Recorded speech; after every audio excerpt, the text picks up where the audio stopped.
Hello everyone, कैसे हैं सभी लोग। तो आज हम लोग डिस्कस करने वाले हैं कि शुरू के 5 जून से लेकर 10 जून के बीच में कुछ अच्छे सवाल लोगों को, मतलब कई सारे लोगों ने भेजा कि कुछ अच्छे सवाल आए हैं जो कि कैलकुलेशन करने में प्रॉब्लम आ रही थी, या फिर कोई ना कोई उनको इशू लगा कि कुछ नया टाइप का क्वेश्चन आ गया, ऐसा पहले नहीं आया था। तो नया उनको लगा होगा जिन्होंने सही से क्लास नहीं किया होगा। अगर आपने सही से मेरी क्लास किए होंगे तो मैं क्लास के पहले तक बता देता हूँ कि क्या क्वेश्चन आने वाला है। अब जैसे ये क्वेश्चन बॉटनी स्ट्रीम का, और लगभग कई सेट में पूछे गए हैं, एक ही लिया है हमने, कई सेट में पूछे गए हैं। और ये पैटर्न रेलवे एग्जाम के लिए पहली बार था, यानी कि रेलवे एग्जाम में ये पहली बार ऐसा क्वेश्चन आया था।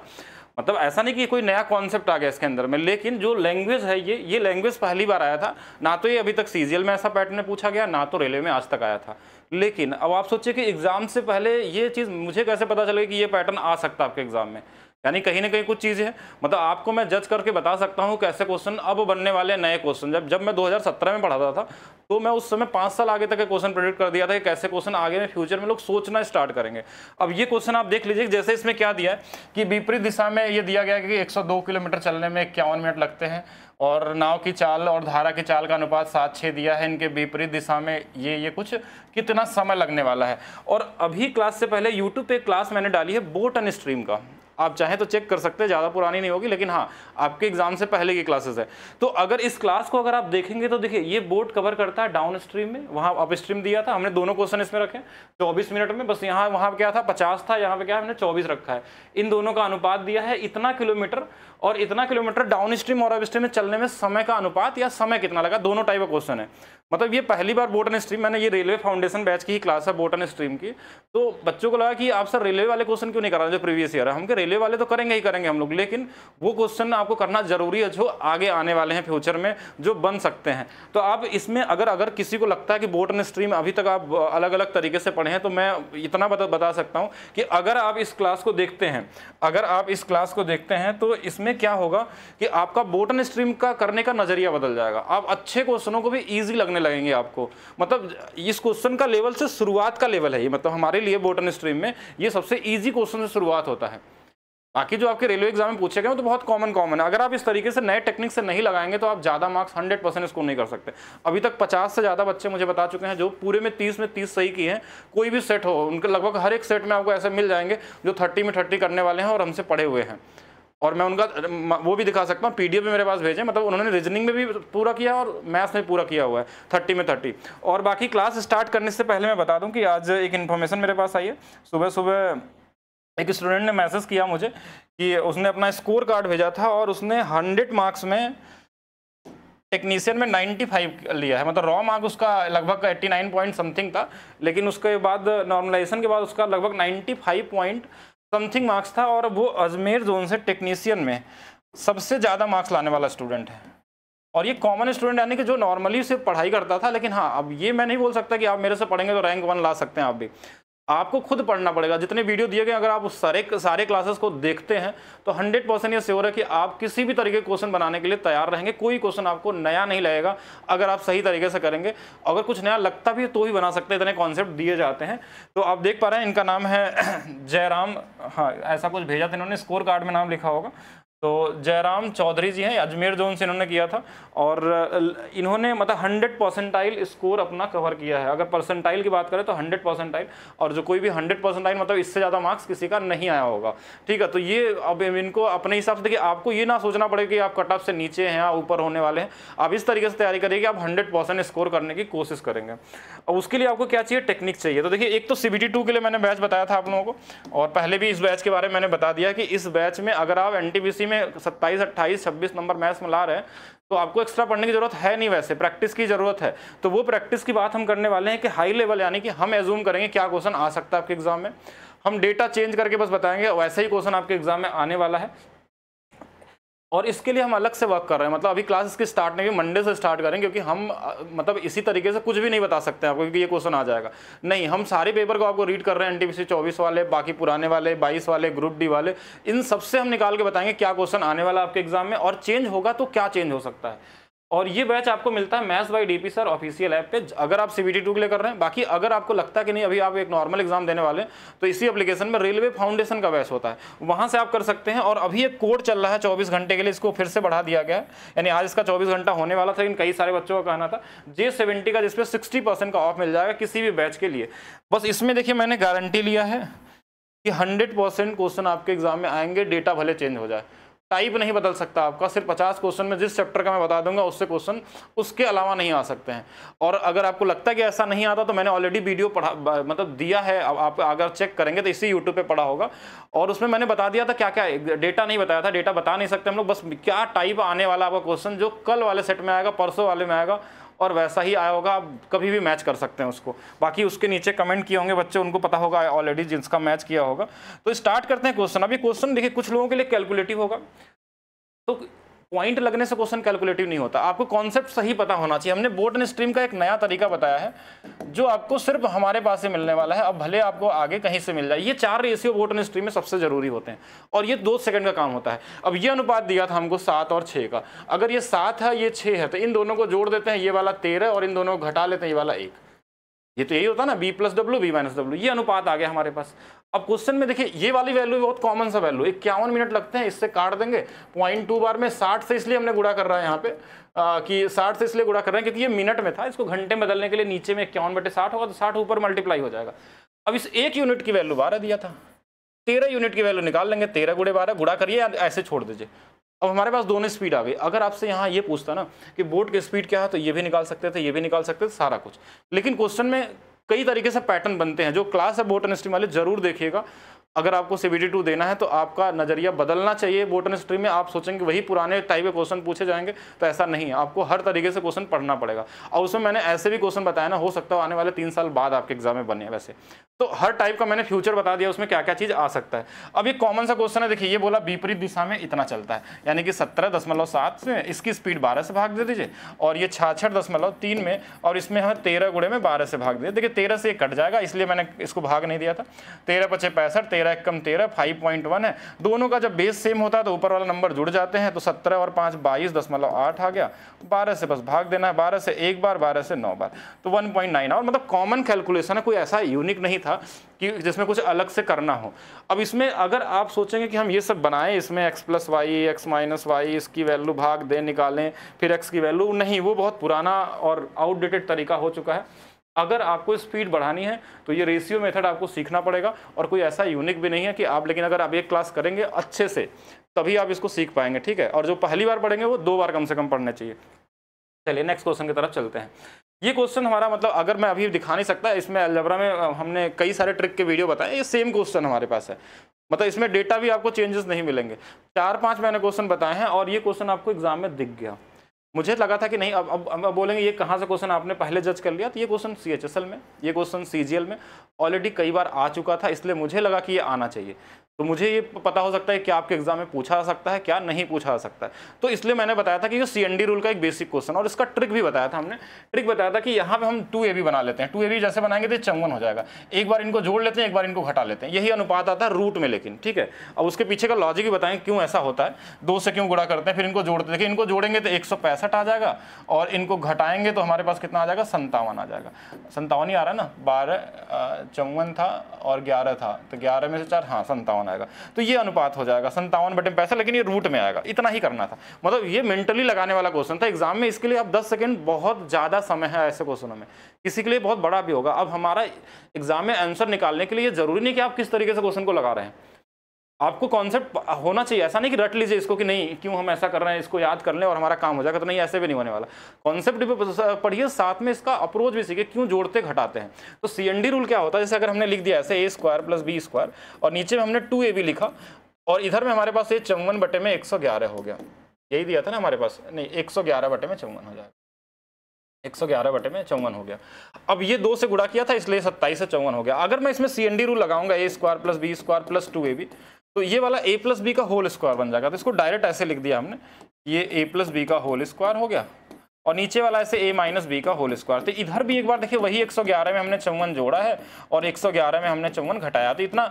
अब देखिए ओवरऑल देखिए हमको a + b a - b यहाँ पूछा आता है, a+b, यहाँ उल्टा पूछ लिया, कोई फर्क नहीं पड़ता, बाद में उल्टा कर लेंगे। अब इनको जोड़ दिया हमने 165 और 57।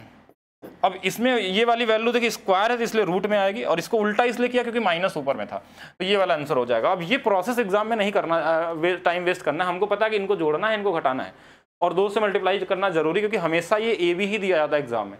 अगर आप पहले से ट्रिक वाली क्लास देखे होंगे तो ये सेम क्वेश्चन आपको दिख जाएगा, आप ढूंढ सकते हैं, अलजेब्रा के कई सारे वीडियो पड़े हुए हैं, तो उसमें किसी न किसी टाइप में आपको ये दिख जाएगा। तो ईजी था, कॉमन था। चलिए आगे चलते हैं नेक्स्ट क्वेश्चन पे। अब मैंने एक क्लास और ही पढ़ाई रेलवे फाउंडेशन में, औसत की क्लास। तो जब मैं औसत की क्लास पढ़ा रहा था तो वहाँ पे कई सारे लोगों ने मेरे से बोला कि ऐसे क्वेश्चन सर क्यों पढ़ा रहे हैं, मतलब एसएससी लेवल वाले क्वेश्चन या फिर उससे थोड़ा टेढ़ा मेढ़ा क्वेश्चन, ऐसे क्वेश्चन तो आया नहीं, और रेलवे में नहीं भी पूछे गए थे। मतलब रेलवे में क्वेश्चन बड़े इजी लेवल के बनते हैं, नॉर्मल फार्मूला वाले 2s1 s2 अपान s1 प्लस s2 वाला, या कभी कभी डिस्टेंस और दोनों दिया रहता। लेकिन कुछ कॉन्सेप्चुअल क्वेश्चन टाइप भी समझना जरूरी है आपको औसत वाले क्वेश्चनों में, कि अगर स्पीड की बात करें तो यहाँ पे हमने टाइम एंड डिस्टेंस बताया था, सॉरी औसत में नहीं, तो यहाँ पे हमने एक चीज़ बताया था, देखिए 100 किलोमीटर है, 410 किलोमीटर है, 1480 किलोमीटर है, दूरी इतना चाल है, x की चाल है, 20 की चाल है, और रिजल्ट 20 दिया हुआ, ध्यान समझिएगा, रिजल्ट 20 दिया है। अगर इन तीनों का औसत मिला के 20 आ रहा है ना, तो ये भी 20 होगा। ये कॉमन सेंस का क्वेश्चन था, ये क्वेश्चन था ही नहीं क्वेश्चन एग्जाम में लगाने वाला। अब किसी को लगे कि इसमें भाग देके फिर निकालें, फिर बराबर में 20 लगाएं हम लोग, टाइम निकालें वहाँ पे, और फिर total distance upon total time करें, फिर वहाँ से निकालें, तो इक्वेशन बनाएंगे तो बहुत बड़ा बन जाएगा, और आएगा वही चीज़, क्योंकि देखिए तीनों का औसत अगर 20 है तो ये वाला डेटा भी 20 होगा। बस इतना ही क्वेश्चन था ये, यानी एग्जाम के लिए किसी के लिए ये हो सकता है कि 40 सेकंड हो या 1 मिनट बर्बाद कर दिया हो, लेकिन ये क्वेश्चन एग्जाम में 1 सेकंड वाला था। अगर आपने टाइप पढ़ा होता सही तरीके से कि किस टाइप के क्वेश्चन आते हैं, अगर आप टाइम एंड डिस्टेंस की भी क्लास आपके यूट्यूब पे पढ़ी है, पहली क्लास सबकी पढ़ी रहती है, हमारे जितने भी क्लासेस हमारे फाउंडेशन बैच की होती हैं, तो पहली क्लास हम यूट्यूब पे डालते हैं उसका, तो पहले क्लास में ही लगभग 4, 5, 6 टाइप बता दिया गया रिलेटिव स्पीड वाले, टाइम एंड डिस्टेंस में जितने टाइप बताए हैं। अगर मैं बता रहा हूँ एक क्लास मैंने बस यूट्यूब पे डाला, टाइम एंड डिस्टेंस का थ्योरी क्लास होगा, अभी ज़्यादा नहीं, 4-5 दिन या फिर 1 हफ्ते या 10 दिन पहले ही क्लास होगी, आप उसको उठा लीजिए और टाइम एंड डिस्टेंस के सारे क्वेश्चन उठा लीजिएगा जितने भी पूछे गए होंगे CBT 1 में आज तक, सिर्फ एक क्लास से। और सभी क्वेश्चन अगर ना मिल जाए तो आप बताएंगे, जो भी पूछा गया इस बार हो ही नहीं सकता, नहीं आ सकता उसमें, क्योंकि उससे ज़्यादा जो आपको कॉन्सेप्ट कराया जाता है उतना सफिशिएंट क्लासेस होती हैं। तो ये इजी वाला था, कॉमन था, और इसमें और भी टाइप बताए गए हैं औसत चाल में वहाँ पे। चलिए नेक्स्ट क्वेश्चन देखते हैं। कई लोगों को लगा होगा कि ये क्वेश्चन भी अच्छा है, मुश्किल है, क्वेश्चन बनाए होंगे, लेकिन अगर आप डेल्टा रेक्टेंगल का कॉन्सेप्ट पढ़े हैं, ठीक है, फोर्स रेक्टेंगल का कॉन्सेप्ट पढ़े हैं, आपने पढ़ा ही नहीं होगा, क्योंकि आप नॉर्मल बस रेक्टेंगल जानते हैं, तो आप इक्वेशन बनाएंगे यहाँ पे। लेकिन एक कॉमन सेंस पे अगर ऐसे मान लीजिए कि रेक्टेंगल हमारे पास है, अगर मैं इसके लंबाई को ऐसे घटा दिया, नीचे कर दिया, मतलब लंबाई को घटा दिया या फिर चौड़ाई को घटाया, तो किसी एक चीज़ को घटाएंगे या बढ़ाएंगे तो दूसरा वाला फैल जाता है, अगर मैं ऐसे नॉर्मली बात करूँ तो इसमें कहीं ना कहीं एक वो चीज़ें कि एक लंबाई बढ़ा रहे हैं, घटा रहे हैं, तो उसमें कोई चेंजेस तो होंगे। और जैसे यहाँ पे दिया क्वेश्चन में वही है कि एक आयत की लंबाई को हमने 5 मीटर बढ़ाया है और चौड़ाई को 7 मीटर घटा दिया है, यानी लंबाई में हमने क्या कर दिया, लंबाई में तो हमने क्या किया, 5 मीटर हमने लंबाई घटा दिया है, यही बढ़ाया है, ठीक है। तो 5 मीटर लंबाई बढ़ाया है और चौड़ाई को हमने 7 मीटर घटा दिया है। इसके वजह से देखिए क्या चेंजेस आ रहे हैं, एरिया में 8 मीटर स्क्वायर बढ़ रहा है, लेकिन इधर का भी चेंजेस देखिएगा, देखिए ये 5 मीटर बढ़ा था और ये हमारे पास 7 मीटर घटाया गया, 7 × 35 -35 जब इसमें 8 में जुड़ेगा तो ये कितना हो जाएगा, तो आप बोलेंगे 35 और 8 कितना होता, 43 होता, यानी इस चेंजेस की वैल्यू 43 है। अगर ये कंप्रेस रूल पता है तभी कर पाएंगे, नहीं तो फिर पूरा सॉल्व करना पड़ जाएगा एग्जाम में। और ये भी लिखने की जरूरत नहीं पड़ती है, मेंटली हो सकता है क्वेश्चन, किसी के लिए बड़ा हो सकता है जिन्होंने सही तरीके से नहीं किया होगा। फिर से समझिए, एक और इक्वेशन दिया, जब हमने लंबाई को 5 मीटर घटा दिया, यानी हमने लंबाई को बोला कि हमने लंबाई को 5 मीटर घटा दिया, चलिए तो हमने लंबाई को 5 मीटर घटा दिया, लंबाई में L लिखते हैं ना, -5L, और फिर बोला चौड़ाई को 8 मीटर बढ़ा दिया, +8B कर दिया, ठीक है, प्लस हमने 8B कर दिया। और यहाँ से इसके बाद क्या हुआ, 8 × 5 = 40 और ये 33 बढ़ा था, तो 33 और 40 जुड़ जाएगा तो ये 73 हो जाएगा। अब देखिए ये दोनों कट गए, यहाँ से देखिए ये कट के ये B की वैल्यू आ गई 116, एक वैल्यू हमारे पास ऐसे सीधा आ गया। अब एक वैल्यू आ गई, दूसरा इसमें रख दीजिए, सीधा आंसर आ सकता है दूसरा वाला, कि अगर हमारे पास B आ गया तो हम L का मान भी निकाल सकते हैं, या तो इसमें रख लीजिए या तो इसमें, कहीं से भी रख के निकाल सकते हैं। लेकिन ये करने से पहले भी कई सारे और भी कॉन्सेप्ट होते हैं क्वेश्चन को पढ़ के समझने के लिए, कि पहले पूछा क्या है। ये तो देखिए पूछा क्या क्वेश्चन में, मूल आयत का परिमाप कितना होगा, मूल आयत का परिमाप। तो एक चीज और समझिएगा कि मूल आयत का परिमाप पूछा है, तो परिमाप क्या होता है, 2L + B होता है। अब एक कॉमन सेंस भी लगाना है, भले एग्जाम में वो फॉलो हो या ना हो, लेकिन कोशिश जरूर करना है। या परिमाप पूछ ले तो हमने देखा कि ये 2 का गुणनफल है, मतलब 2 से कटने वाला नंबर होना चाहिए। तो 2 से कटने वाला नंबर ना तो ये है ना तो ये, यानी आंसर या तो ये होगा या तो ये होगा।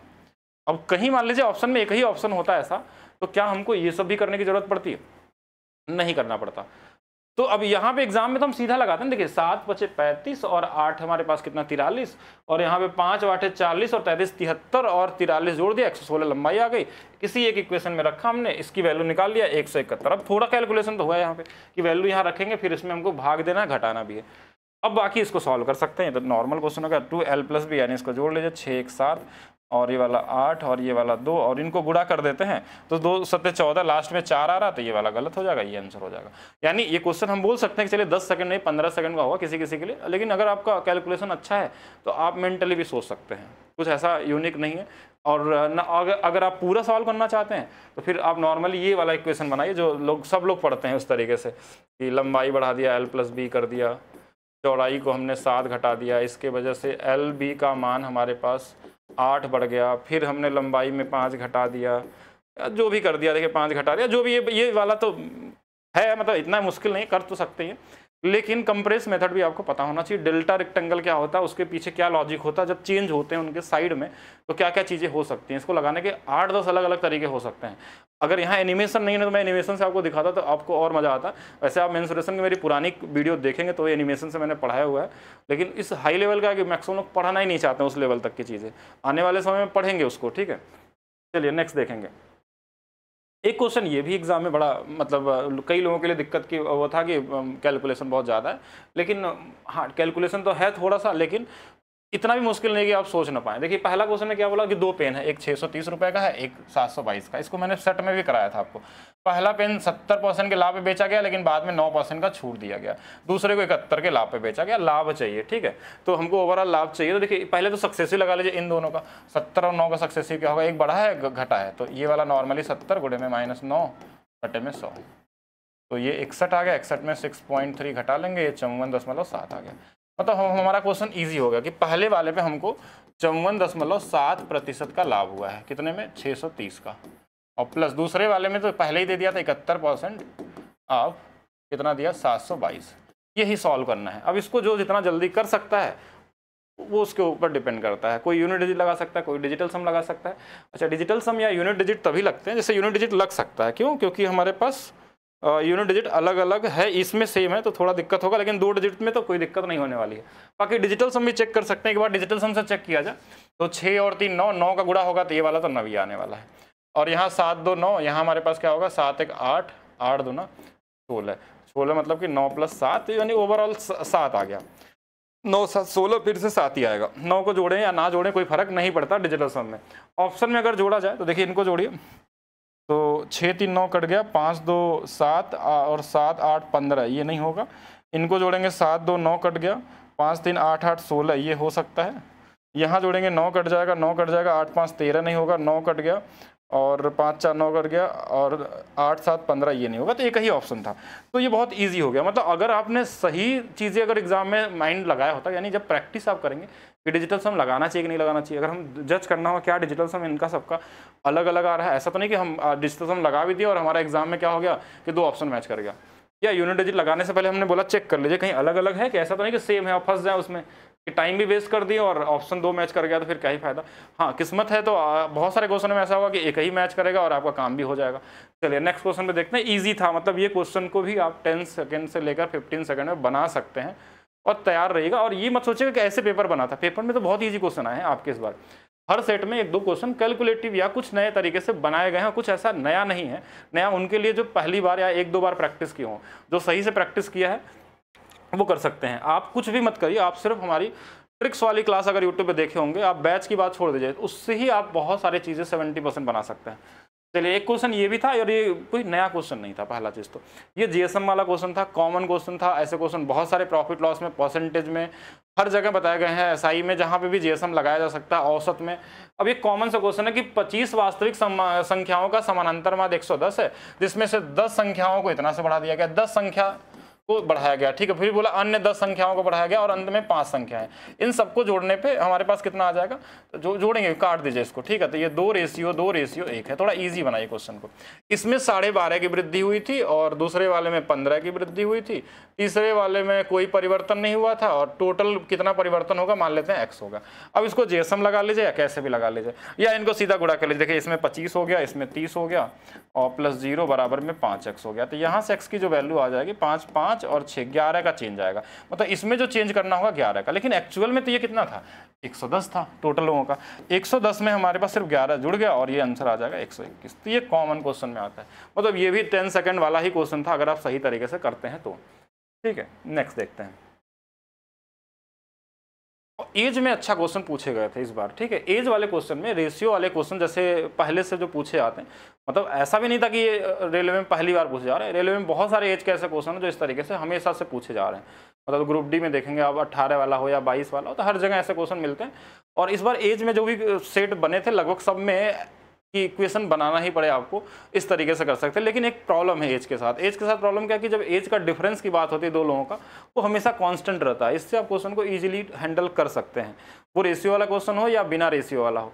एज में ये सबसे बड़ी कमजोरी है एज चैप्टर की कि दो व्यक्ति का जन्म हो गया तो उनके एज का जो अंतर एक बार बन जाता है वो हमेशा जीवन भर के लिए वही रहने वाला है, और उसी वीकनेस को आपको पकड़ना है और अपना काम कर लेना है, ठीक है। कैसा भी क्वेश्चन आ जाए, हर क्वेश्चन में ये चीज़ तो फॉलो करती ही करती है। बाकी कुछ बेसिक इक्वेशन भी बनाना हो तो बना सकते हैं आप लोग। बोला एक पिता और उसके पुत्र की वर्तमान आयु का योग, फादर का और सन का योग।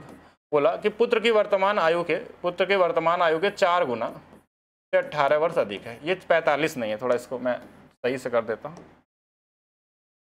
4s है, ठीक है। ये 4s + 18 है।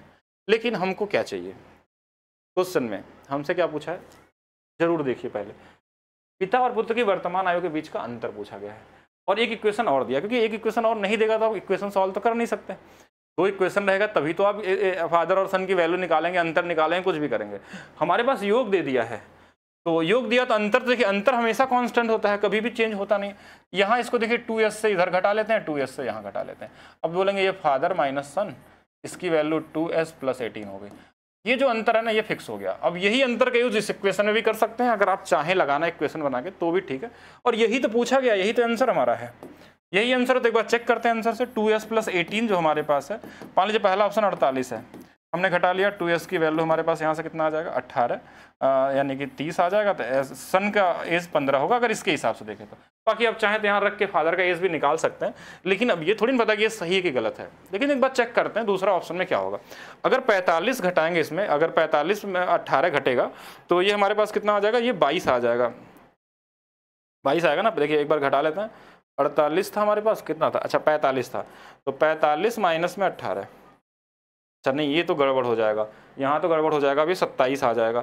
अब ये 27 अगर हमारे पास बन गया यहाँ से, तो इसमें देखिए एक चीज़ दिक्कत होगी, 27 में जैसे ही 2 से भाग देंगे ये पॉइंट में आ जाएगा, और पॉइंट रहेगा तो फिर अंतर से भी पॉइंट में आएगा, मतलब ये पॉसिबिलिटी नहीं है। 53 भी पॉसिबल नहीं होगा, पॉइंट में बनेगा। 49 भी एक बार चेक कर लें 18 से, इसमें भी नहीं बनेगा, मतलब एक ही ऑप्शन ही बन रहा है। ये तो बस हमने हिट एंड ट्रायल लगाया, ऐसा नहीं कि ऐसे ही लगाना आपको एग्जाम में। अगर आपका काम बन गया कि हाँ यही एग्जैक्ट वैल्यू दे रहा है हमको, तो यही आंसर हो गया।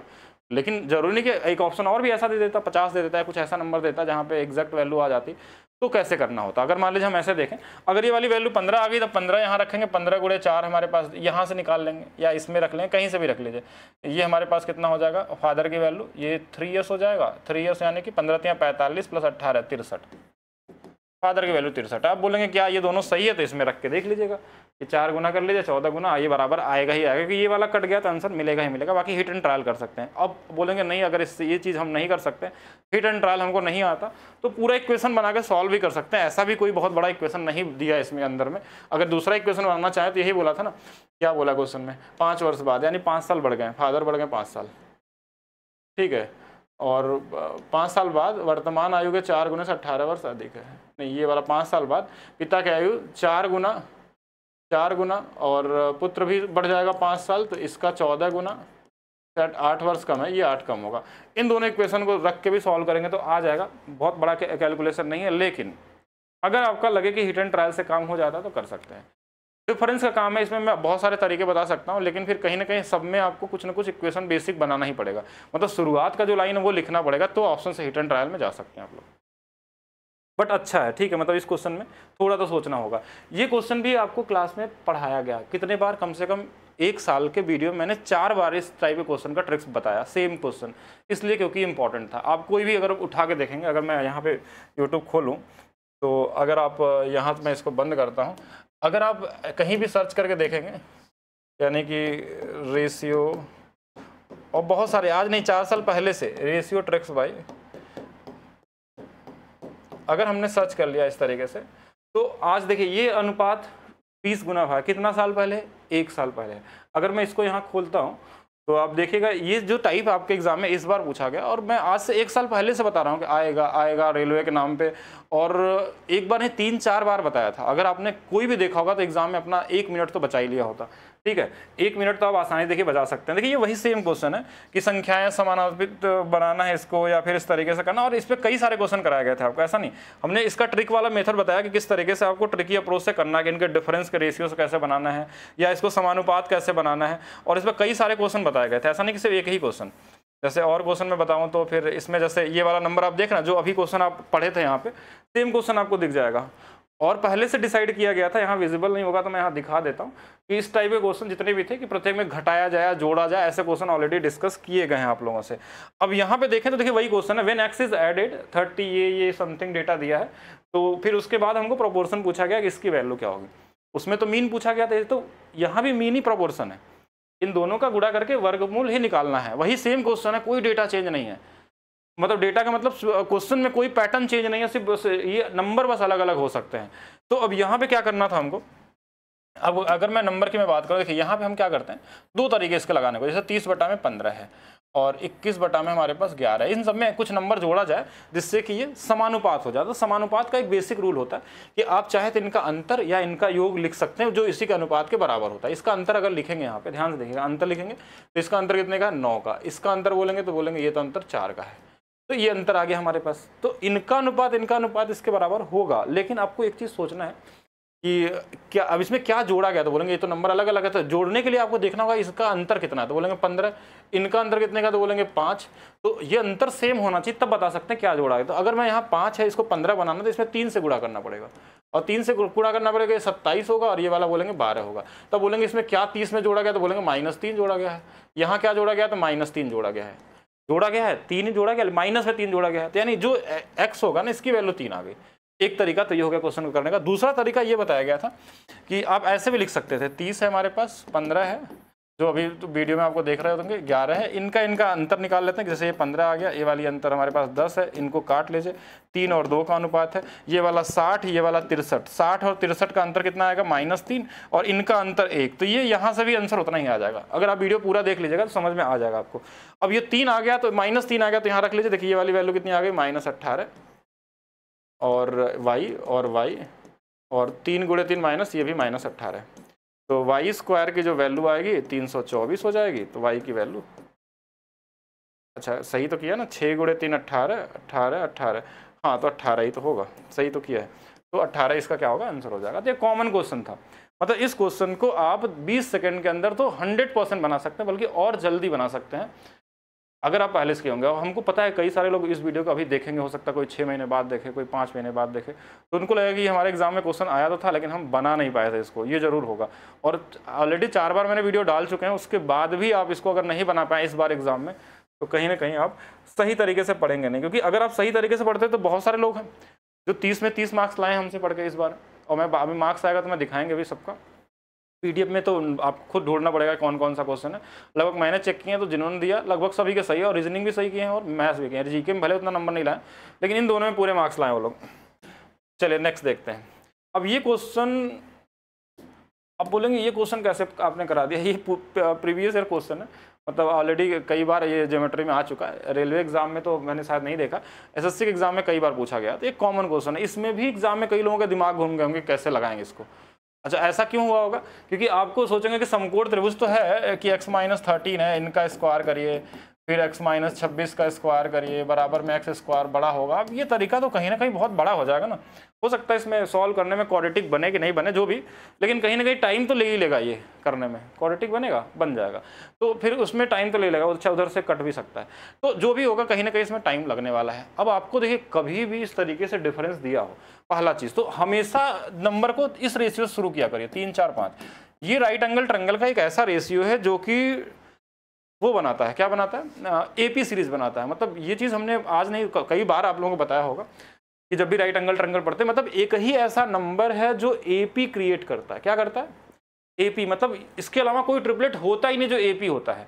एपी मतलब समानांतर श्रेणी, मतलब इसका अंतर देखिए 1 का तो इसका अंतर 1 का, इसको बोलते हैं एपी। या इसका डबल कर दीजिए, मतलब इसी सीरीज का बनता है, इसका डबल कर देंगे तो कितना हो जाएगा, तो बोलेंगे कि इसका डबल कर देंगे तो ये 6, इसका 8, इसका 10, तो देखिए ये 2 का डिफरेंस हो गया। इसका 3 गुना कर देंगे तो ये 9 आ जाएगा, 12 आ जाएगा, 15, ये 3 का डिफरेंस बन गया। मतलब एक इकलौता ट्रिपलेट की ये वो सीरीज है 3 4 5, या इसमें कुछ भी नंबर है गुणा कर लीजिए, वो एपी बनाएगा। अब किसी को ये एपी सीरीज दिख रही है क्या? अगर आपने ये देखा तो ये गलत तरीका था, ऐसे तो एग्जाम में टाइम लगेगा, क्वेश्चन छूट ही जाएगा आपका। अब आपको ये चीज समझना होगा कि इसमें हमेशा एक नंबर दिखेगा, एक नंबर दिया है x, एक दिया है x माइनस 13 और एक दिया है x माइनस हमारे पास 26 दिया ना। अब देखिएगा इसका डिफरेंस 13 का है, इसका डिफरेंस भी 13 का है। ध्यान देखिएगा ये 13 का डिफरेंस चल रहा है, ये भी एपी में है, अगर देखेंगे तो नहीं, देखेंगे तो नहीं दिखेगा, ठीक है।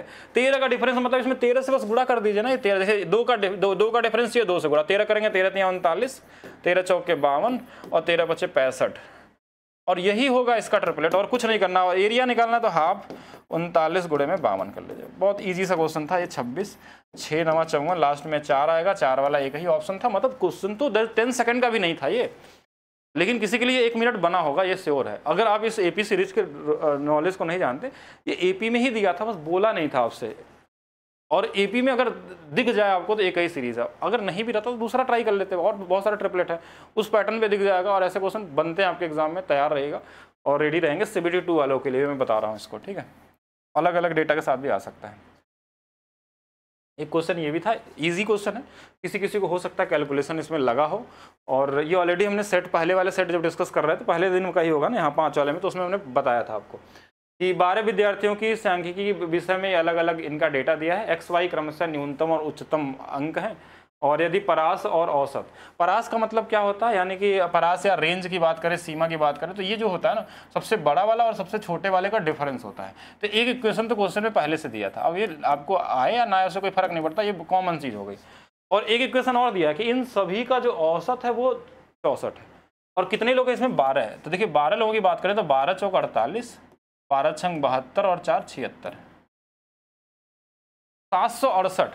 यानी कि इन सभी को जोड़ने पे, जितने 12 के 12 हैं, इनको जोड़ने पे 768 आना चाहिए। जिसमें x और y का मान भी आ जाएगा। xy का मान कैसे निकलेगा, ये जितने डेटा हैं इन सभी को जोड़ के अगर इस 768 में घटा देंगे तो ये वाला x + y आ जाएगा। तो हमको क्या चाहिए, x + y चाहिए। कैसे जोड़ेंगे, अब जोड़ने का टेक्निक आपका अलग अलग हो सकता है। कोई इसमें औसत के हिसाब से जोड़ सकता है, भैया सबका औसत 64 है तो ये कितना ज़्यादा कितना कम है, उससे भी कंपेयर कर सकते हैं। या कोई 70 मान लेंगे, उनको जोड़ लेंगे, या इसी को भी जोड़ सकते हैं। पहला डिजिट जोड़ते हैं, कैसे जोड़ते हैं कि 2 है, 3 है, 5 5 10, सही तो जोड़े थे ना, 5 3 8 2 10 10 70 है, और 6 23 6 29 और 8 37 7 37 और 7 हमारे पास 44, 8 52 और 60 मतलब 600। अब दूसरा डिजिट जोड़िए, 8 5 13 और 6 19 19 और 8 27 27 3 30 35 36 45 और 3 48 48 और, यानी 648 है। अब 648 को इसमें घटाना था, तो 768 में 648 को घटा लीजिए, 120। अब ये दोनों वैल्यू आ गई। देखिए एक a + b की वैल्यू, एक a - b की। एक बार इनको अंतर लेके घटा लेते हैं। जैसे इनका अंतर कितना, 50 का आधा 25, एक बार इन दोनों को जोड़ के, 25 वाला एक ही ऑप्शन दिख रहा है तो यही वाला हो जाएगा। बाकी जोड़ के निकालेंगे तो दूसरा भी निकल जाएगा।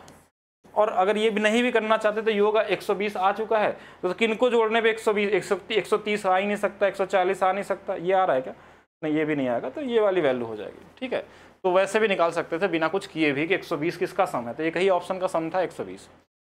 बाकी क्वेश्चन में थोड़ा सा इसमें वर्क करना था जोड़ने में। अगर जिनका जोड़ने की स्पीड अच्छी है उनके लिए ये बहुत इजी क्वेश्चन था, और बेसिक नॉलेज भी इसमें चाहिए था कि आपका रेंज क्या होता है। अगर रेंज पढ़े होंगे कॉमन तरीके से चलिए कुछ और भी इजी क्वेश्चन जो हमेशा से पूछे जा रहे हैं, गलती से आगे ये क्वेश्चन तो इजी वाला ही है, बहुत ही इजी है।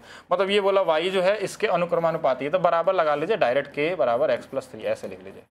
और x की वैल्यू बोला 1 रखेंगे तो ये कितना हो जाएगा 4, यहाँ से k का मान आ जाएगा, y बराबर कितना है 8, तो k की वैल्यू यहाँ से कितनी आ गई 2 रखना पड़ेगा। अच्छा फिर क्या बोला, अगर x बराबर 2 रखेंगे तो देखिए 2 हो गया, और 2 और 3 5 हो गया, और इसकी वैल्यू y का मान कितना होगा, ये तो कुछ करना ही नहीं था, ठीक है, ये ईजी लेवल वाला है। ये क्वेश्चन हमेशा से पूछा जाता है, प्रीवियस ईयर है, पहले भी आ चुका है। a³ b³ -c³ + 3abc, और नीचे में अगर हमारे पास a² b² c² -ab + bc + ca अगर ऐसा दिया हो तो हमको पता है इसकी वैल्यू क्या आती है, a + b + -c का मतलब देखिए यहाँ -c है तो यहाँ -c ही आएगा, तो यहाँ बस माइनस वाला देखिए माइनस यहाँ नहीं है, यहाँ नहीं है, यहाँ दोनों माइनस है, वैसे गलत है, इस वाले में माइनस है, सर ये वाला हो जाएगा कॉमन क्वेश्चन, ठीक, बस फार्मूला था, इसमें कुछ करना नहीं था। ये मध्यानुपाती में इस बार बहुत सारा क्वेश्चन दिया गया, एक क्वेश्चन हमने बस ऐसे ले लिया क्योंकि हर सेट में ये दिख रहा है कि इनका मध्यानुपाती, तो ओवरऑल हमको क्या करना है, इनको गुणा ही तो करना है, 11 + 5√2, और दूसरा हमारे पास क्या था 9 - 5√2। लेकिन अब ये दो अलग अलग नंबर हैं, तो ये कभी भी एक सिंगल रूट में तो नहीं आ सकते, तो कहीं ना कहीं ऑप्शन गलत है इसके, बाकी आप कर सकते हैं, कॉमन क्वेश्चन में है तो मल्टीप्लाई करके रूट में ही आंसर आएगा। एक आयत की छोटी भुजा लंबी भुजा से 16 कम है, इसे क्षेत्रफल का संख्यात्मक मान इसके परिमाप के संख्यात्मक से 3 गुने के बराबर है, इसकी लंबी भुजा की लंबाई। अब इसमें चाहे तो इक्वेशन बना भी सकते हैं और चाहे तो डायरेक्ट मेंटली सोच सकते हैं। मान लीजिए 25 ले लिया हमने, तो 25 से 16 कम कर देंगे तो 9 आ जाएगा, यही तो आएगा ना, 25 में 16 जोड़ेंगे 9 आ गया।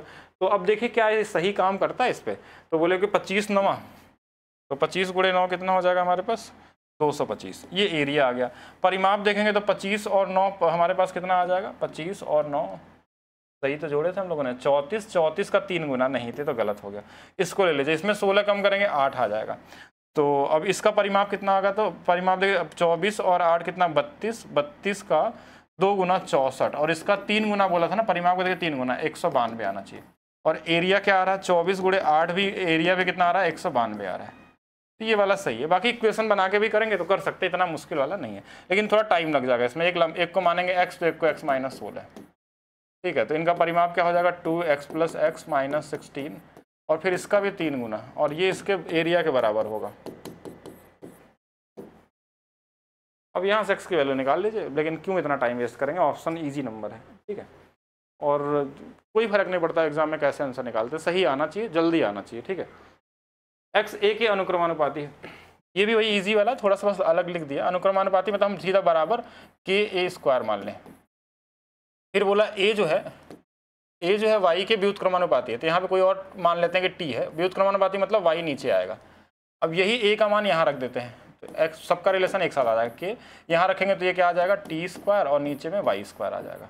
अब पूछा क्या क्वेश्चन में कि y का मान 6 होने पे यानी कि k t² नीचे में 6 मतलब 36, इसकी वैल्यू कितनी दी है 97 दिया है, तो यहाँ से kt² की वैल्यू आ गई। अब क्या पूछा है, y का मान 2 होने पे, यानी हमारे पास फार्मूला क्या है kt² में y², तो बोला y का मान 2 होने पे x का मान, तो x का मान, तो kt² की वैल्यू ऑलरेडी यहाँ से निकल चुकी, इन दोनों को गुणा कर लेंगे तो कितना आ जाएगा 97 × 36, और y की वैल्यू कितना रखना है 2 रखना, 2 का स्क्वायर कितना 4, 4 9 36, 9 7 63, लास्ट में 3 आएगा, ठीक है, कॉमन क्वेश्चन था। लेकिन बेसिक अगर ये रेशियो का पता होना चाहिए कि बेसिक ये अनुक्रमानुपाती क्या होता है, डायरेक्टली प्रोपोर्शनल, इनडायरेक्टली प्रोपोर्शनल क्या होते हैं, इनवर्सली प्रोपोर्शनल क्या होते हैं, इनके बारे में पता रहेगा तो कर सकते हैं। किसी के लिए मुश्किल होगा, किसी के लिए ईजी है। देखिए बोला दोनों मूल्य क्या है, समान बोला था, तो दोनों का सम भी समान होगा, एक में k/2 हो गया, एक में क्या होगा 4/3 हो गया, तो आंसर क्या आ जाएगा 8/3। देखिए इसका योग बराबर कर दिया था, 8/3 हो गया ऋषि के पास। अब ये क्वेश्चन तो क्लास में कराया गया, और ये मतलब नया क्वेश्चन नहीं था, ये प्रीवियस ईयर क्वेश्चन है, CI SI में कई बार देखने को मिलता है।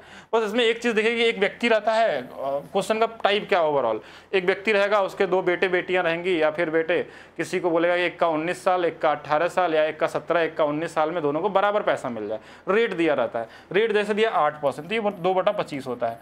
अगर ये अंतर 1 साल का है तो इनका पावर में 1 कर लेते हैं, अगर अंतर हमारे पास 2 साल का है तो इनके पावर में 2 कर लेंगे। लेकिन देखिए एक को 25 मिलेगा तो एक 2 मिल जाएगा जोड़ के, तो एक को 27 मिल जाएगा। दोनों मिला कितने हैं 52 है। 52 बराबर दिया 1612। 52 ही आ रहा ना, 7 5 12 और 1612। तो कितना गुना पे आ जाएगा 3 5 3 15, 30 से तो ज़्यादा होगा। 30 से क्या 31 गुना पे होगा, 1 गुणे 2 2, हाँ ठीक है 31 गुना पे। तो इसमें भी 31 से गुना कर लीजिए। 25 3 75, 750 और 25 1 कम 25, 775। छोटे वाले का पूछा होगा तो ये, बड़े वाले का पूछेगा तो इसमें भी गुणा कर सकते हैं। जिसका पूछेगा उसका निकाल लीजिए।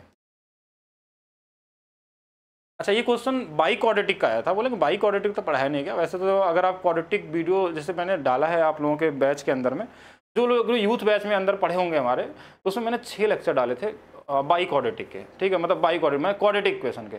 उसमें मैंने cubic equation, by quadratic equation और क्वाड्रेटिक तीनों के बारे में सबसे बेसिक से लेकर सबसे हर चीज़ बताया गया है। अगर आप क्लास के अंदर होंगे तो अभी भी चेक कर सकते हैं क्वाड्रेटिक इक्वेशन। तो वही चीज़ होती है ना, जब उस समय डाला जाता तो आप लोग बोलते हैं कि ये वीडियो क्यों डाली जा रही है, क्यों ना सिर्फ रेलवे वाला क्वेश्चन करा दिया जाए। तो क्वेश्चन पूछे जाते हैं और वैसे भी कोई बहुत बड़ा इशू नहीं है, अगर नहीं पता तो भी कर सकते हैं, अगर कॉमन सेंस आपके पास है तो एग्जाम के लिए। लेकिन पढ़े रहेंगे तो नॉलेज आपका बेहतर रहेगा। अब ये बोला कि कौन गुणनखंड है, तो इसमें गुणनखंड करने के लिए समय नहीं रहता आपके पास। आप सीधा क्या कर सकते हैं, इनका गुणा करके देख लीजिए किस में आ रहा है। पहले नंबर में 22 है, इनको देखिए, इनका गुणा करेंगे 5 गुणे 5 25 और 3 गुणे 3 कितना आएगा 3, 22 इसमें बन जाएगा। अच्छा, इसमें देखिए 4 गुणे 4 16 माइनस 3, ये 16 माइनस 3 13 बन जाएगा। 4 ये बनेगा नहीं, 9 माइनस 3 5 आएगा। ये पहला वाला सही है। मतलब ये 2-3 सेकंड का क्वेश्चन था। अगर आपको लगे कि ये सॉल्व करना है तो सॉल्व नहीं करना है एग्जाम में। अगर इसको सॉल्व करेंगे तो फिर ये इसको क्वाड्रेटिक बनाइए और क्वाड्रेटिक बना के यहाँ श्रीधरा 4 लगाइए, वहाँ से मूलों को निकालिए, फिर मूलों को इस वाले से फॉर्म बना लीजिए, x minus alpha minus x minus beta, इस पे रख लीजिए बराबर में 0। जो भी आप गुणनखंड करेंगे ऐसा कर सकते हैं। अच्छा, ये क्वेश्चन में बड़ा डाउटफुल क्वेश्चन है, ठीक है, मतलब जो क्वेश्चन डेटा दिया उसके हिसाब से आंसर आ जाता है। लेकिन अगर मैं डेटा को निकाल के अगर यहाँ 33 रख लूँ, ये एक सेट में हमने कराया था, तो डाउटफुल क्वेश्चन तो है कि इस पे क्वेश्चन को गलत माना जाए या नहीं माना जाए। तो मेरे हिसाब से तो ये गलत है अगर एग्जाम के व्यू से देखा जाए तो। मतलब अगर इस डेटा को सॉल्व करेंगे तो आंसर आ जाएगा, इसके हिसाब से मैच भी कर जाएगा। लेकिन अगर मैं यहाँ भी 33 फ्रिक्वेंसी रख दूंगा, यहाँ पे 33 रहेगा अगर बारंबारता, और यहाँ भी रहेगा, तो अब आपको सबसे बड़ी समस्या आएगी कि इसमें से लोअर लिमिट किसका ले, क्योंकि ये भी लोअर लिमिट है, ये भी लोअर लिमिट है। अगर ये दिया रहता और फिर पूछता बहुलक निकालिए तो क्वेश्चन तो फिर आंसर नहीं निकाल पाएंगे आप, क्योंकि इन दोनों में डिसाइड करना मुश्किल हो जाए किस वाले को ले, क्योंकि कोई ऐसा लॉजिक है नहीं कि 140 को लेना है 135 को। लेकिन अगर क्वेश्चन में ये दिया है, उल्टा दिया है, तो उसके हिसाब से तो आंसर आ जा रहा है। तो मेरे हिसाब से तो क्वेश्चन गलत होना चाहिए। बाकी अब देखिए एग्जाम में क्या आप लोगों का आता है, इस पर कंप्लेन कर सकते हैं आप लोग, मतलब चैलेंज कर सकते हैं। तो बेसिक फार्मूला क्वेश्चन था, आपने पढ़ा होगा, मोड बराबर लोअर लिमिट प्लस हमारे पास f1 माइनस f0, नीचे में 2f1 माइनस f0 माइनस में f2 इनटू में इनके बीच का डिफरेंस होता है, जो ये गैप चलता है। तो ये 140 दिया था और ये भी 140 है, हमने इसी का लिया क्योंकि हम मान लेते हैं कि यही वाला है वैल्यू।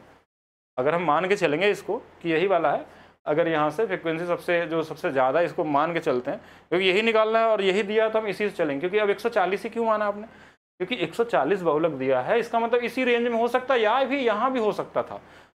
कहीं ना कहीं क्वेश्चन में ये डेटा गड़बड़ दिया, यहाँ बोलता है x का मान जो है इसके लिए ये दिया है या इस ग्राफ का दिया है, तो क्वेश्चन सही हो सकता था। लेकिन बिना अधूरा जानकारी के हिसाब से अगर हम लगाएंगे आंसर, देखिए ये इधर आ जाएगा तो 0 आ जाएगा। इधर देखिए, इधर ऊपर वाला क्या बचेगा हमारे पास, क्या बोलेंगे f1। तो ये वाला अगर हमारे पास यहाँ शुरू होता है f1 है, तो ये वाला f0 है, ये f2 है। तो f1 की वैल्यू हमारे पास कितना है, x माइनस में 33, और नीचे वाला देखिए कोई फर्क पड़ता नहीं है, जो भी रहेगा, इधर गुणा होगा तो 0 ही हो जाएगा, इधर वाला गुणा, मतलब x माइनस 33 की वैल्यू 0 आ जाएगी, यहाँ से x की वैल्यू आ जाएगी। इन्होंने इसके हिसाब से आंसर तो दिया था ऑप्शन में। बाकी अगर ये यहाँ पे दे दिया जाए और फिर पूछा जाए बहुलक तो नहीं हो सकते। अगर दो फ्रिक्वेंसी अलग अलग सेम होंगे तो इसमें डिसाइड करना थोड़ा सा टास्क है, तो कोशिश करना है कि इस पर आप कर सकते हैं। मतलब कहीं ना कहीं ऑप्शन के हिसाब से लगाना चाहें तो सही भी है, और थ्योरेटिकल देखा है तो गलत है। 57 b की तृतीय अनुपाती है, क्या है क्वेश्चन है, 57 और b तृतीय अनुपाती c है। तो तृतीय अनुपाती क्या निकलता है, जो दूसरा वाला होता है उसका स्क्वायर बटे में 57 है। और क्या दिया क्वेश्चन, b पहली 3 सम प्राकृतिक संख्याओं का योगफल है, इसका 2 और 4 और 6 का, 6 4 10 2 12, 12 का स्क्वायर 144, 144 में 57 से भाग दे देना, ये c का मान आ जाएगा। 2 बार एक बार तो जाएगा नहीं ये, और 2 बार जाएगा तो ये आंसर होने की संभावना। आप भाग दे के देख लीजिए क्या सही आ रहा है कि नहीं आ रहा। 57 50 7 114 हो जाएगा, और यहाँ से बचेगा, हाँ मेरे हिसाब से 5 बार तो नहीं, ज़्यादा आ रहा है क्या, गलत तो नहीं कर रहे हैं हम लोग, भाग तो देख लीजिएगा, ऑफ मैंने तो बस अप्रॉक्स बता दिया क्या आने वाला है। तो 114 बचेगा कितना हमारे पास, 114 144 है, यानी कि 30 30 30। हाँ तो सही है, कोई दिक्कत नहीं है, 5 बार जा सकता है, तो ये वाला सही आंसर हो सकता है। उस सबसे बड़े लंबवृत्तीय शंकु का आयतन ज्ञात कीजिए जिसमें 8 सेंटीमीटर किनारे वाले घन से काटा है। बहुत कॉमन सा क्वेश्चन है। ऐसे क्वेश्चन अगर आपने घन का एक टॉपिक हमने डाला क्यूब, अगर आप उस क्यूब के वीडियो को देख लें, अभी भी मैं बता रहा हूँ, अगर ऐसा क्वेश्चन की शुरुआत हो चुकी है कि क्या हो सकता है, तो देखना चाहिए आपको उस एक लेवल ऊपर वाली वीडियो। क्यूब यानी कि क्यूब की हमने लगभग 3 घंटे की क्लास डाली है, और रेलवे के लिए क्यूब अगर पढ़ाना हो तो आधे घंटे भी सफिशिएंट टाइम होता है, लेकिन 3 घंटे की एक वीडियो डाली गई है, यूट्यूब पे भी होगी, आप ज़रूर सर्च करिएगा, क्यूब के नाम से होगा, और उसमें सारी पॉसिबिलिटी दी गई है। जैसे ये वाला, तो इसमें जो क्वेश्चन पूछा गया कि यहाँ पे एक कोन बना दिया गया, मैक्सिमम साइज का जो कोन होगा वो क्या हो सकता है, ये ईजी लेवल है बहुत, बट इसमें अगर ऐसा क्वेश्चन है तो बन सकता है। जैसे उसमें हमने सब कुछ बनाया कि यहाँ से एक गोला काट दिया जाए, एक यहाँ से काट दिया जाए, एक यहाँ से बेलन काट दिया जाए, यहाँ से एक स्क्वायर निकाल दिया जाए, तो उनका आयतन क्या होगा, सरफेस एरिया क्या होगा, या फिर इसको 2 अलग भाग में खोद दिया जाए, यहाँ से एक पिरामिड काट दिया जाए। मतलब जितनी भी पॉसिबिलिटी होती है वो सारा उस वीडियो में है आपके पास, अगर आप चाहें तो उसको पढ़ सकते हैं अपने लेवल को बढ़ाने के लिए। बाकी ये क्वेश्चन का कोई लेवल नहीं है, ये सर्कल देखिए यहाँ तक टच करेगा, अगर ये 8 है, क्या दिया 8 दिया, तो ये 4 होगा, इसकी हाइट 8 हो जाएगी, बस सॉल्व कर लेना है। तो क्या हो जाएगा हमारे पास, क्या था हमारे पास, शंकु ना, तो आयतन पूछा गया था 1/3, पाई 22/7, आर का मतलब 4 का स्क्वायर 16 गुणे में 8, तो ये 22/21 गुणे में 128 हो जाएगा। अब चाहे तो थोड़ा सा इसको ब्रेक कर सकते हैं ईजी बनाने के लिए। देखिए 128 से ज़्यादा आएगा तो ये वाला आंसर गलत हो गया। अब ये सभी आंसर हैं, तो एक बार थोड़ा और आगे बढ़ जाते हैं। तो 128 इसको लिख सकते हैं 1 + 1/21, तो 128 + 128/21, तो 6 बार लगभग जाएगा, 6 बार यानी कि 126 तक। तो कितना आ जाएगा, 6 बार 28 और 6 28 28 28 6 134, हाँ 134 सही 2/21, तो ये वाला हो जाएगा इजी, मतलब बेसिक कैलकुलेशन पे आधार पे था। बाकी देखिए ये आपको ये क्यूब रहा होगा यहाँ पे, शायद इसमें एक क्वेश्चन हमको कोई पूछा था, शायद वो गलत क्वेश्चन था, ठीक है। तो अगर कभी आपका क्यूबिक इक्वेशन आता है, तो अगर इसमें अल्फा प्लस, इसके 3 रूट्स होते हैं, alpha plus beta plus gamma अगर माने, तो ये भी हमारे पास -b/a होता है, और इसमें एक अल्फा बीटा, बीटा गामा और गामा अल्फा होता है, तो ये c/a होता है माइनस में, और एक हमारे पास अल्फा बीटा गामा गुणनफल पूछा जाए तो ये c/a होता है, c/a माइनस में सॉरी dy, यहाँ के हिसाब से dy हो, तो यहाँ पूछा गया गुणनफल बोला गया, तो ये वाला -19/4 ये वाला आंसर हो जाए। कॉमन क्वेश्चन है, ठीक है, हाँ तो कॉमन क्वेश्चन इस तरीके से कर सकते हैं। एक समबाहुभुज के प्रत्येक अंतःकोणों का योगफल उसके प्रत्येक बाह्य कोणों से 250% अधिक है। तो बड़ा इजी क्वेश्चन है। 250% अधिक का मतलब अगर एक हमारे पास मान लीजिए 100 है तो ये 350 हो जाएगा। यही तो बोला, 0 से 0 कट गया, 5 से 2 बार और 7 बार। डायरेक्ट भी लिख सकते थे इसको कि ये कितना हो जाएगा, बटे में 5/2 कर सकते हैं इसे, तो भी 2 से 5 होगा। इन दोनों को जोड़ के 9। अंतःकोण और बाह्य कोणों का योग जो होता है एक्सटीरियर और इंटीरियर का सम 180 होता है। अगर यहाँ भुजाओं की संख्या पूछा जाए तो इनको जोड़ देंगे तो ये 9 आ जाएगा, ठीक है। तो 9 भुजा वाला ये कोई वो है पॉलीगन है, और 9 = 180 होता है, तो ये इससे कितना गुना है, 20 गुना पे। पूछा क्या गया है, इसका x कहाँ से आ गया इसमें, बहुभुज के प्रत्येक अंतःकोण की माप याद कीजिए। अच्छा x इसको है, अंतःकोण ये वाला है, तो 20 दूना 40 और ये वाली वैल्यू 7 दूना 140। तो अंतःकोण हमेशा बड़ा होता है, तो ये वाला कर लीजिएगा, ठीक है। बस इतना ही क्वेश्चन थे आज के लिए, इतना सफिशिएंट टाइम है। बाकी अगर आप भी चाहते हैं कि आप भी रेलवे एग्जाम हो या SSC एग्जाम में आप टॉप 100 में रैंक लाएं, आपको कटअप के बारे में नहीं सोचना हो, तो आप अगर आप 100% श्योर चाहते हैं सिलेक्शन CBT 2 के लिए, अगर आपको लगता है कि आप कटअप क्लियर कर सकते हैं, उस लेवल में आप पहुंच चुके हैं अपने मार्क्स को देख के, तो ये बैच आपके जीवन को चेंज करने वाला बैच है। यहाँ से ये चीज़ मैं 100% श्योर कर सकता हूँ कि आप 35 में 35 ला सकते हैं, अगर आप जो क्लासेस दी जाएंगी उसको आप सही तरीके से पढ़ते हैं और प्रैक्टिस करते हैं तो, क्योंकि बिना प्रैक्टिस के आपसे हो नहीं पाएगा। और एक चीज़ और मैंने बताया था आप लोगों को आज कि एक हमारे स्टूडेंट हैं जिन्होंने आज सुबह बताया, जल्दी इनका एक वीडियो भी आएगा आप लोगों के सामने।